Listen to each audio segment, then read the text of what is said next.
Hi guys, this is Shayna over at yumiyarns.com, and today I've got I think it's our 6th tutorial for knitting a cuff down sock, and we're using Suburban Stitcher Sock Yarn. This is her clean slate colorway, and she was nice enough to send that up to me to film the tutorials for you guys. So today we are going to be working on our gussets because we are doing a heel flap sock and you need a gusset. We finished turning our heel, so you can see that I now have kind of a 3D shape to my sock. If you need tips on how to do cast on, ribbing, leg, heel flap, turn, you can check out the other videos. I've got links below. And I've got written descriptions over on the site as well. You can go to yumiyarns.com and then look at the tutorials page. And all of the videos that we've done so far are linked there, along with written descriptions and a little extra bonus content. So today we are going to do our gusset. You'll see I have a couple stitch markers here. For a majority of the sock, I just use my cast on tail to mark kind of where the start of my sock is. But when we start working the gusset, things can get a little bit more confusing. So I wanted to incorporate the stitch markers for you guys so that it's not quite so confusing about what's going on where. And you'll see I finished the heel turn. And my yarn is still over on this side. We're going to knit straight across. One of the things I should have mentioned in the last video is sometimes when you are working your short rows for your heel turn, you may not be able to knit that extra stitch after you do your decrease. Same thing with the purl side, and that's okay. Like the size that I'm making is a 64 stitch sock, and I did not have an extra stitch to knit after I did my decrease. So if that's the case, you just do your decrease, turn, and work back across. So I'm going to knit all of these stitches, and I might zoom in just a bit for you guys so you can see better what I'm doing. You'll notice we have a lot less stitches than we originally had on our heel flap. For the size that I'm making, I have 18 stitches on my needles, and that's because we were working the short rows and doing the decreases as we went. And that's all just part of how the socks work. We will actually get back to our original stitch count as we're working the gusset, but for now, this is where we're at, and we will get all the shaping added in here. Okay, so we knit across all our stitches, and now we've got 18 live stitches here. So the gusset is how we shape your sock and join the heel to the foot and start growing the sock out in a different direction. Because see, now you're positioned to start going this way. And remember how we slipped all those stitches along the edge? You can see we've got a nice row of V's there, and if you look closely, there are 2 rows per V. So we're going to go in there and pick up our stitches all the way along the end here. And I'm gonna there we go. I think I've got my pattern here today just to make sure I don't tell you the wrong stitch counts or anything, because it's interesting when you're trying to do this on video, and this is actually where I'm going to place my beginning of round marker. So my beginning of round marker is special and looks different than my just generic marker, because I want to be able to remember that this is the beginning of the round. So I'm just going to place that right on there, because we're going to start picking up stitches along the side here. And so for this size sock, we have 16 stitches that we need to pick up along the side. And we're just going to kind of scooch our stitches towards the tip of the needle. And we worked into this one, so I'm actually going to go into right here. We've got one. Again, it's a little bit tricky to do on camera. There we go. 1,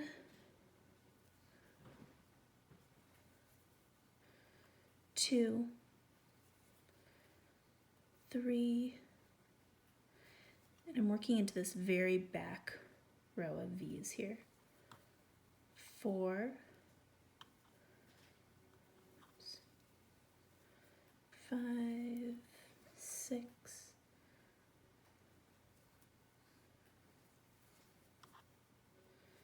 7, 8, 9, 10,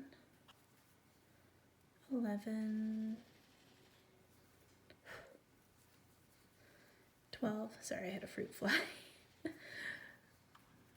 13, 14, 15, 16. Okay, and so now we are kind of at the join between our needle that's been holding our instep stitches and our heel stitches. And if I just knit straight over to that one, you can kind of see it would create a hole in my sock, and that's very common. I'm going to teach you a trick that I learned from Paula from Knitting Pipeline to make sure you don't get a hole there. Usually books will tell you to pick up the bar between stitches and do a make one here, but that also gives you a hole. So that's not very helpful either.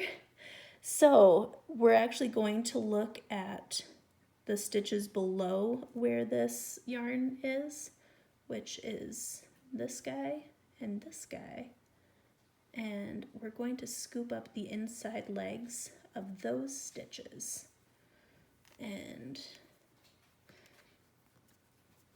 this is a little bit of knitting gymnastics at this point, just because you've got a lot of stitches on kind of a weird circumference and your sock's at a weird shape right now. But you'll get there, it's fine.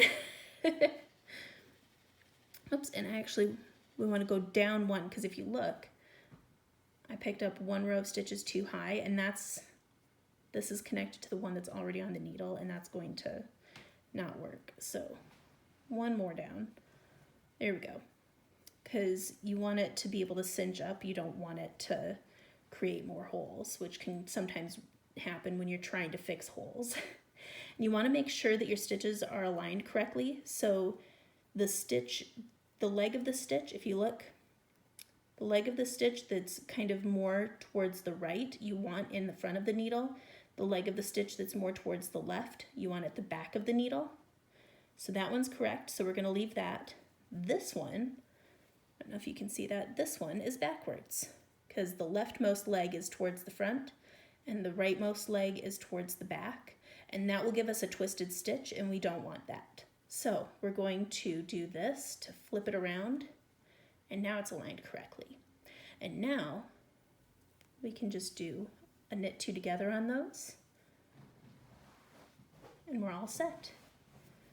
So we've got our heel stitches, our first gusset, and our join between the gusset and the instep stitches all set here. And now we are going to place a marker. Oops. And like I said, this is kind of an awkward part as you're getting everything picked up and situated, just because everything's set a little bit odd. Okay, so now we're at the instep stitches, and I'm trying to decide, this is kind of a point in the sock too where you're going to have a weird amount of stitches on your needles, and so I think I'm gonna knit a couple stitches. No, I'm gonna take that off, and I'm actually going to do this and spread these out because I've got the heel stitches on here, and I've got, oh no, I don't want to confuse you guys. I'm sorry.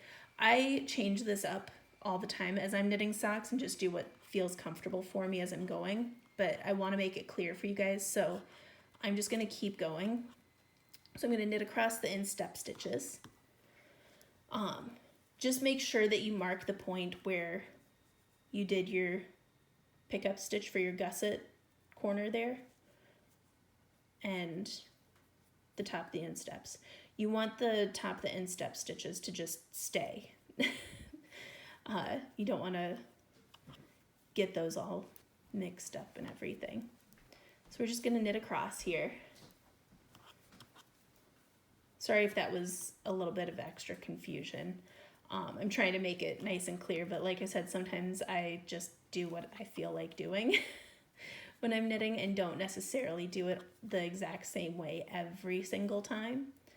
And that's okay, right? There are socks. It's our knitting projects. If we don't feel like doing something, we don't have to. And that's about halfway through the instep stitches. I don't want to get too many stitches all crammed onto one needle. So I'm going to kind of rearrange them a little bit and bring in my third needle and start across there. And like I said, it's not super sciencey which stitches are on which needle. If you want, you can be very perfectionist and have your exact total number of stitches divided by how many needles you're using. And for some people that makes it a lot easier while you're going through to know where you're at. I just know for me, as long as I've got the markers in where they're supposed to be, I can kind of just go with however. So we've come to that gap again between the instep stitches and where we're going to pick up for our gusset. So we've got our running thread here, and that running thread is connected to this stitch. So we're going to go down one and scoop up this guy, and again, doing it on the camera, it's interesting. And this guy, and again, this one is flipped the wrong way, so we're going to put him back the way he should be. And if you want this decrease to mirror the other side, you can do a slip knit as opposed to the knit two together, because that means this decrease will be leaning this direction. And there's that.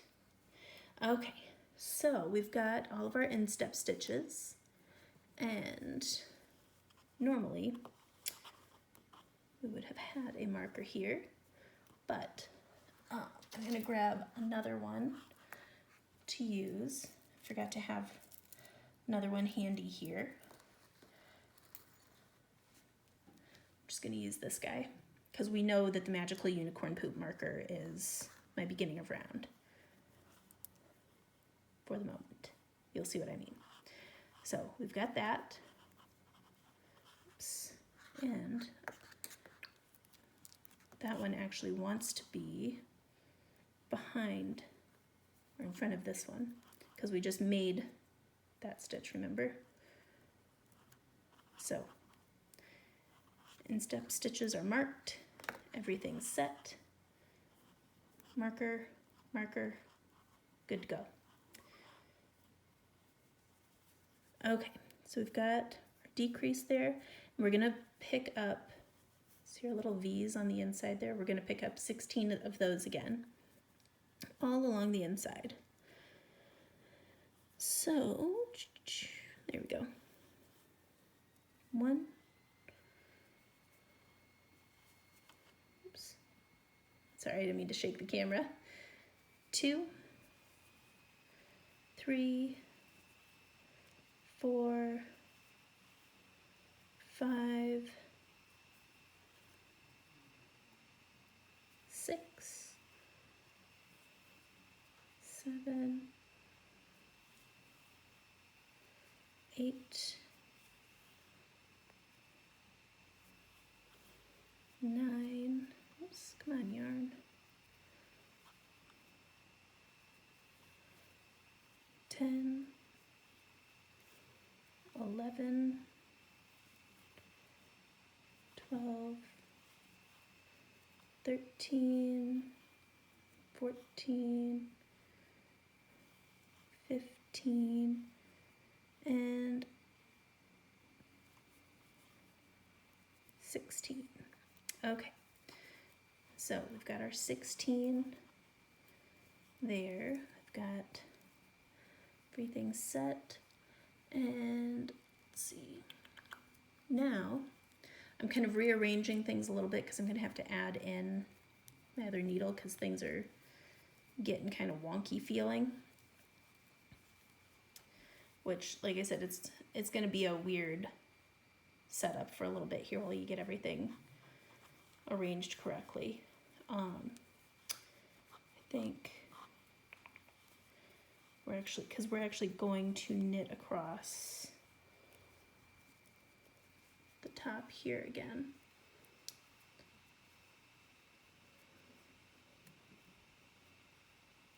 All right, and we're going to knit to our beginning of round marker. And then we'll be good. There we go. 2, 3, 4, 5. You probably don't need me to count. A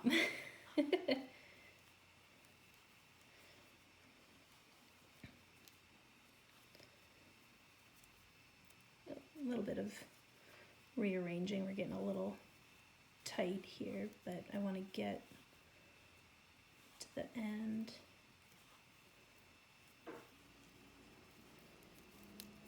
There. I love my flexi flips, but every once in a while you come to a part in a project that is just kind of awkward and weird. That is the part that we're at currently.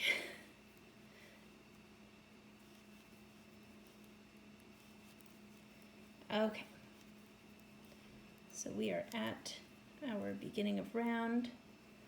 Perfect. Kind of stretch things out a little bit. It's okay. If you stretch them out a little bit as you go, it'll be fine. They'll kind of bounce back. If you have 1 or 2 stitches off here and there, it'll be fine. So now we have 84 stitches. I'm just going to move this for 1 second to kind of show you guys without it falling off. I have 84 stitches here. It's a rather large amount of stitches. And you know, it'll vary how many stitches you have depending on how many you started with. But we are set to start knitting the sock sideways, which is kind of exciting. So we're going to be working 2 rounds for the gusset. One is a decrease round, and the other is just a plain knitting round.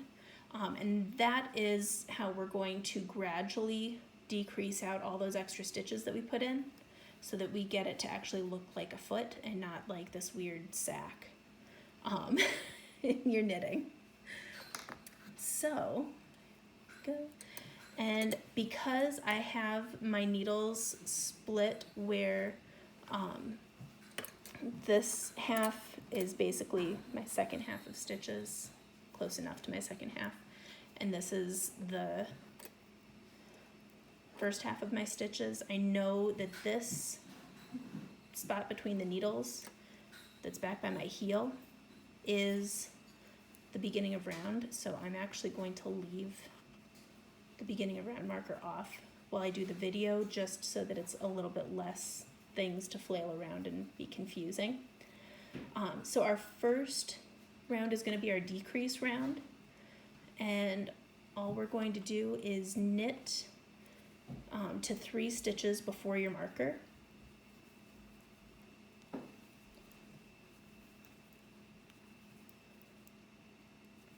This part for me is always kind of fun when you're knitting the opposite direction that the rest of your fabric's going.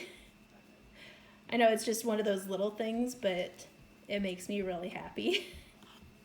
It's, I don't know, kind of one of those magic elements in knitting. So we've got our 3 stitches here, and we're going to do a knit 2 together here, and knit 1, and then we're going to slip the marker, and then we're going to knit all the way around to our next marker. So cross all those instep stitches, because remember we were very intentional about placing our marker so that it basically kind of blocked off the instep stitches from the rest of the sock, because the back half of the stitches, so the non-instep stitches, the heel stitches, are the ones that we really want to be able to decrease all those extras out on. The instep stitches, your count between this marker and this marker should not change at all while you're doing these gusset decreases. All the decreases are going to happen on this back half, so on the heel stitches.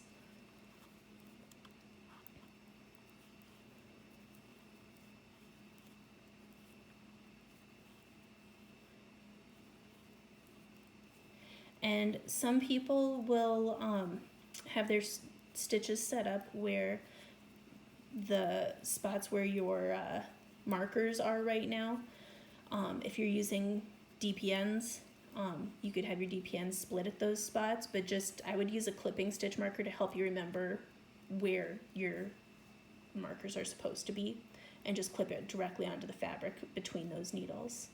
So we got to our marker, and on this side we're going to do a knit 1, and we're going to do the opposite of what we did on the other side. So we're going to be doing our slip slip knit here, because we want the angle going in a different direction for those decreases. There we go. And we're just gonna knit all the way around back to the beginning of round marker, or to the end of this needle in my case. And then we will do 1 round where we just knit all the stitches in that round. And then we'll go back to doing our decrease round, and then a knit round, and a decrease round, and a knit round. Oops, sorry, I didn't mean to bump you guys. And we'll just continue doing every other round as a decrease round until we are back to our original stitch count. In my case, that's 64 stitches. Because then we'll be ready to continue knitting the foot for a while. So I am going to finish this round and finish off my gusset, and then I will be back tomorrow with the tutorial for the foot, which is a lot less involved than this one is. I think this is the longest of all our tutorials because there's a lot of stuff going on, but it's all very important and good things to know. So there we go. You can kind of see the start of the fabric, start of our sock. Very exciting. Okay, so I will leave you guys with that for today. Happy knitting, and I hope you guys are having fun with the tutorials. If you like them, if you're enjoying learning how to knit the socks, give me a thumbs up below, and remember to subscribe and like and do all the things. And come visit me over at yumiyarns.com. I've got lots of bonus stuff over there, written descriptions and a bit more details on things and lots of links. But yeah, thank you. I hope you guys have a great day and happy knitting.